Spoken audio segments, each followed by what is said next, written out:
আখাউড়া হত্যা মামলার 2 আসামি গ্রেপ্তার। বাদল আহমদ খান, নিজস্ব প্রতিবেদক, আখাউড়া। ব্রাহ্মণবাড়িয়ার আখাউড়ায় স্বাধীন হত্যা মামলার এজাহারভুক্ত 2 আসামিকে আটক করেছে পুলিশ। আখাউড়া থানার পুলিশের একটি টিম জেলার নবীনগর থানার নারৈগ্রাম থেকে শনিবার ভোরে তাদেরকে গ্রেপ্তার করে। গ্রেপ্তারকৃত আসামিরা হল উপজেলার উত্তর ইউনিয়নের রামধননগর গ্রামের রকুন উদ্দিনের ছেলে স্বপন চৌধুরী ও শরীফ চৌধুরী। এ ঘটনায় ব্যবহৃত ছুরি উদ্ধার করা হয়েছে। শুক্রবার সন্ধ্যায় আহমদাবাদ গ্রামের ফজল মিয়ার ছেলে স্বাধীন মিয়াকে ছুরিকাঘাত দিয়ে হত্যা করে স্বপন। রাতেই নিহত স্বাধীন মিয়ার পিতা ফজল মিয়া বাদী হয়ে 5 জনকে আসামি করে থানায় মামলা দায়ের করেন।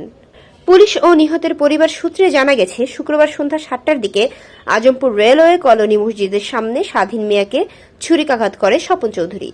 স্থানীয়রা স্বাধীনকে উদ্ধার করে হাসপাতালে নিয়ে গেলে কর্তব্যরত চিকিৎসক তাকে মৃত ঘোষণা করেন। একাধিক সূত্রে জানা যায়, স্বাধীন একজন মাদকসেবী ও মাদক কারবারি। নিহত স্বাধীনের মা জরিনা বেগম হাসপাতালে বিলাপ করতে করতে বলেন, স্বপন আমার ছেলেরে মাইরা লাইছে। আখাউড়া থানার ইন্সপেক্টর তদন্ত মোহাম্মদ সমিউদ্দিন বলেন, তথ্য প্রযুক্তির মাধ্যমে রাত 3টার দিকে নবীনগর থানার নারৈগ্রাম থেকে এজাহার নামীয় 2 আসামিকে আটক করেছি। স্বপনের বিরুদ্ধে একাধিক মাদক মামলা রয়েছে। গ্রেপ্তারকৃতদের আদালতে পাঠানো হবে।